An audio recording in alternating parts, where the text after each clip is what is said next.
And I'm not going to tell you how to generate 12 leads off Facebook in the next 12 months because it's probably not going to happen. But this is just another tool you can use in your business. And that's really what we're going to focus on today, is how to effectively use it to help promote your business, connect with consumers without spending an hour and a half a day wondering how this is going to benefit you personally or professionally. So can everybody see this okay?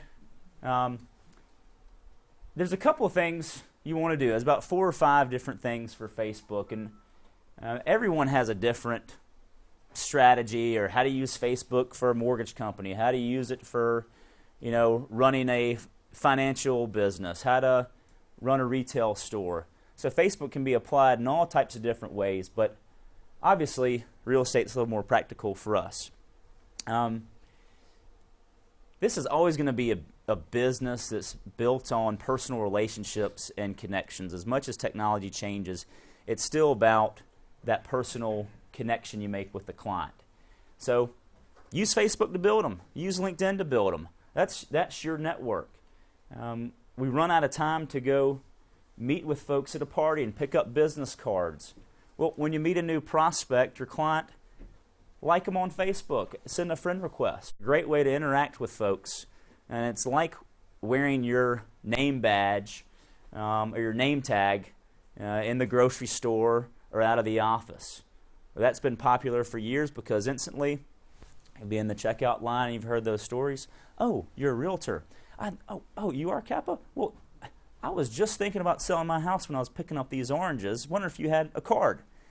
That used to happen all the time, and name tags and badges are still a great way just to help break the ice.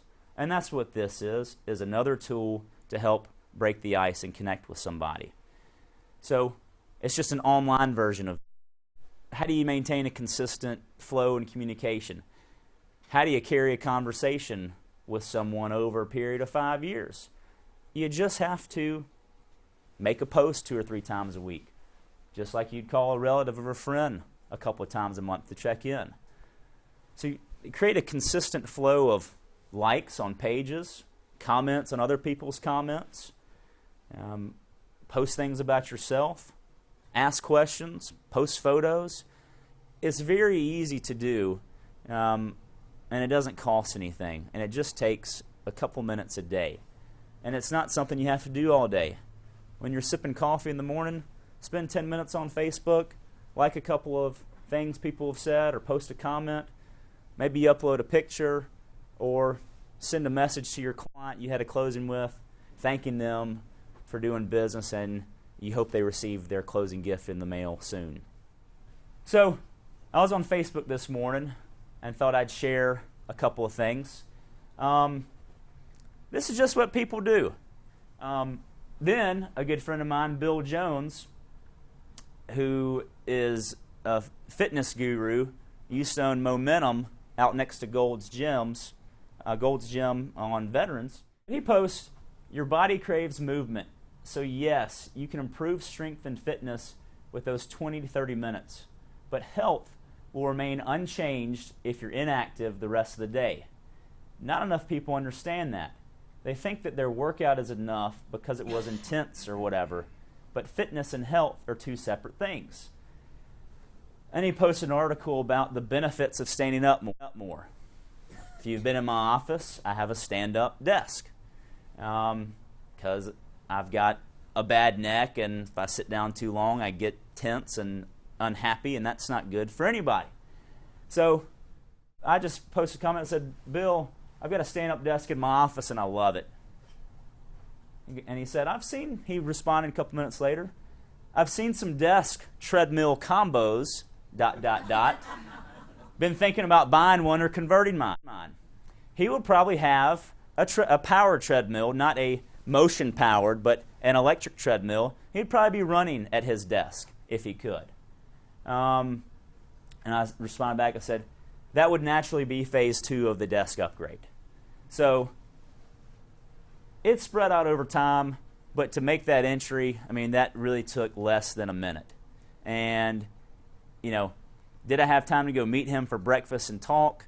No, but I had a short conversation with him, and that just helps establish our relationship, because with Facebook, you can share so many different interests with different people and follow them and keep up with them at the same time.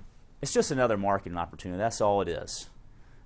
It's like going out to a party once a week, spending 2 or 3 hours networking or going to a luncheon. That's all it is just an opportunity.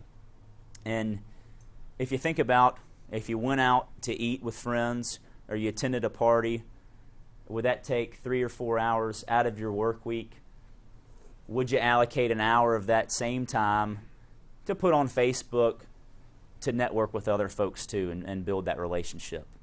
You got to develop a strategy. And it's not, okay, I'm going to spend $200 a week marketing to Garrett Creek subdivision. It's not about money, it's just time. I'm going to spend 10 minutes every morning while I'm drinking my coffee on Facebook. So you just budget your time. It's not requiring you to spend any money to do anything. Maybe you want to do it on your lunch break, maybe it's in the evening, whenever. That's what you're budgeting, is just your time for these relationships. I'm not going to talk a lot about Facebook ads. There are Google ads, LinkedIn ads. Everyone wants you to put an ad and pay for a sponsored link. Every advertising platform has this component. You got to see which one's right for you. I don't advertise on Facebook. I do think it's very interesting, though, is the data they've collected is it's very specific. But it is pretty interesting, and you can take that same knowledge and use it to connect with folks. So if you have a unique piece of property that maybe is going to be hard to sell in this area, maybe you want to reach out to another agent in Atlanta, Montgomery, Birmingham, and see who else specializes in condos or land or commercial leasing. And you could search that way on Facebook and LinkedIn if their profile is complete. So you can take that same information and target someone and connect with them that way. One thing you don't want to do either is talk about how bad the market is. People cannot stand to hear that, but you also don't want to puff it up. Say, how is business? Oh, it's great. It's fantastic. I'm having a great time. I sold $3 million. I've got that escrowed. I'm doing wonderful. And people can see through all that because they'll just go to your website and they'll look to see if you even have a listing. That's what they do. That's what they do. They don't believe what we say a lot anymore. We have to show them what we're doing on all these different platforms so it can verify itself. Facebook is kind of like happy hour. When's the last time anybody went to happy hour? It's been 5 years since I've... Yeah. It wasn't happy hour. At one point, happy hour was the place to go after work, meet up with friends, laugh, have a drink or two, go home.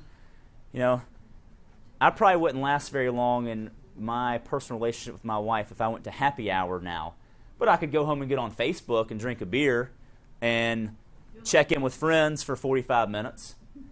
So social media is becoming the new form of happy hour. People go sit in bars and pull out their smartphones and check in with each other instead of talking to one another at the bar.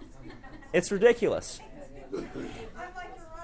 Yeah, it's like, aren't you with this person? Yeah, but we're both updating our profiles. So that's changed, but it's still about the experience. And the best way to market your services is with an experience that's so engaging that potential customers can't help but pay attention. And just know Facebook is not the only tool.